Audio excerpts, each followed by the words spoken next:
The book of the prophet Zechariah. The book is set after the return of the exiles from Babylon to Jerusalem, and we're told in the book of Ezra that Zechariah and Haggai together challenged and motivated the people to rebuild the temple and look for the fulfillment of God's promises. Now, long ago, Jeremiah the prophet had said that Israel's exile would last for 70 years, and that afterwards God would restore his presence to a new temple and bring his kingdom and the rule of the Messiah over all nations. The dates at the beginning of this book tell us that those 70 years are almost up. But life back in the land was hard, and it seemed like none of these promises were going to come true. Why? And the book of Zechariah offers an explanation.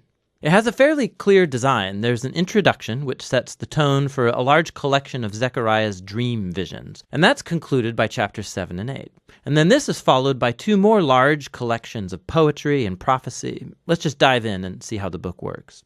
It begins with Zechariah's challenge to his generation to turn back to God and not be like their ancestors who rebelled and refused to listen to the earlier prophets, which landed them in exile. And so now the returned exiles respond positively to Zechariah. They repent and humble themselves before God, or so it seems. The next large section is a collection of 8 nighttime visions that Zechariah experienced. And just to prepare you, these are full of very bizarre, strange images, a lot like your dreams. The idea that God communicates to people through symbolic dreams, it's very old. It goes back to the book of Genesis. The dreams of Jacob or Joseph or Pharaoh, these gave meaning to current events at the time, but they also gave a window into the future. And so Zechariah has his own dreams now, and they've been arranged in this really cool symmetrical design. The first and the last visions are about 4 horsemen each. They're like rangers patrolling the world on God's behalf, and it's a representation of God's attentive watch over the nations. Their report is that the world is at peace.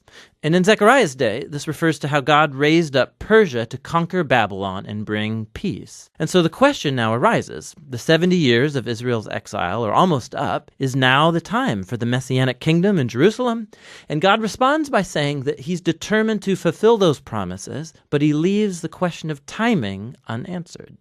The second and 7th visions are paired because they're both reflections on Israel's past sin that led up to the exile. So the second vision is about these horns that symbolize the nations that attacked and then scattered Israel, Assyria and Babylon. But then these horns or empires are themselves scattered by a group of blacksmiths, an image for Persia.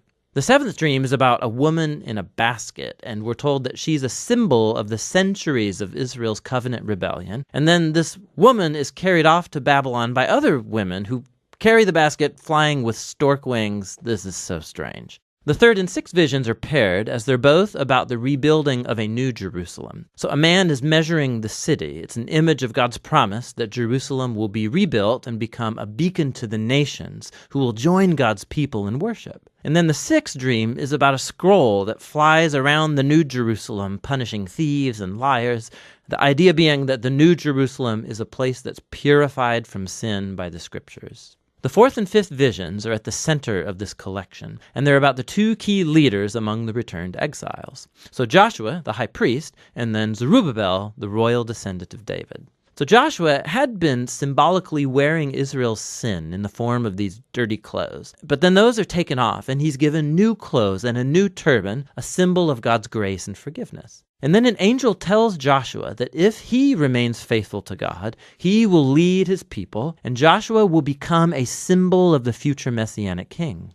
The other vision is about 2 olive trees that supply oil to this elaborate gold lamp, which itself is a symbol of God's watchful eye over his people. And these 2 trees symbolize the 2 anointed leaders, Joshua and then Zerubbabel, who's leading the temple rebuilding efforts. And God says that success will not come to this new temple if it's the result only of political maneuvering. Rather, these 2 leaders must be dependent upon the work of God's Spirit.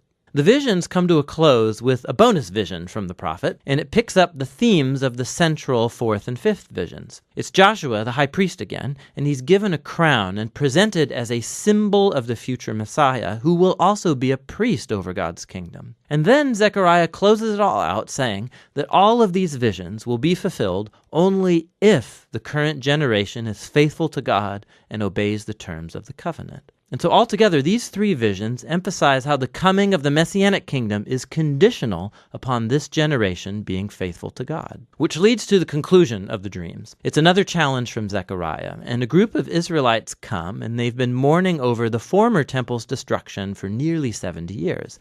And they ask him, is it time to stop grieving? I mean, is God's kingdom going to come very soon? And Zechariah again reminds them of how their ancestors rejected God's call through the prophets, which led to the exile. And so he challenges them too. He says, this generation will see the Messianic kingdom only if they pursue justice and peace and remain faithful to the covenant. So in other words, Zechariah reverses their question. He asks, are you going to become the kind of people who are ready to receive and participate in God's coming kingdom? And that question is left just hanging there. The people don't answer, and the book just moves on. And so we come to the final sections that are very different from chapters 1 to 8. Each section is a kaleidoscopic collage of poems and images about the future Messianic kingdom. So the first one, chapters 9 to 11, describe the coming of the humble Messianic king who's riding a donkey into the New Jerusalem to establish God's kingdom over the nations. But then, all of a sudden, this king, he's symbolized as a shepherd over the flock of Israel, and then he's rejected. First by his own people, but then also by their leaders, who are also symbolized as shepherds. And so God hands Israel over to these corrupt shepherds. And it raises the question, will Israel's rejection of their king last forever? In the final section, chapters 12 to 14, say no. It's another mosaic of poems and images about the future Messianic kingdom. And they depict the New Jerusalem as a place where God's justice will finally confront and defeat evil among the nations. It's very similar to the same themes in Prophet Joel or Ezekiel. But then God also will confront the rebellion within the hearts of his own people. He's going to pour out his Spirit on them, he says, so that they can repent and grieve over the fact that they have rebelled and rejected their Messianic shepherd. The final chapter concludes with the New Jerusalem as the gathering point for all of the nations. And then this city becomes a new Garden of Eden, and there's a river of living water flowing out of the temple, bringing healing to all of creation, and that's how the book ends. And so Zechariah just leaves you to ponder the connection between chapters 1 through 8 and 9 to 14. And the point seems to be that this future Messianic kingdom of the book's second half will only come when God's people are faithful to the covenant, the point of the first half. Reading the book of Zechariah is a wild ride. These visions and poems are full of startling imagery, and they do not follow a linear flow of thought. And that's part of the point. It's like history and our lives. It doesn't always fit into neat, orderly patterns. But the prophets offer us glimpses of God's hand at work, guiding history towards his own purposes. And so ultimately, Zechariah invites us to look above the chaos and hope for the coming of God's kingdom, which should motivate faithfulness in the present. And that's what the book of Zechariah is all about.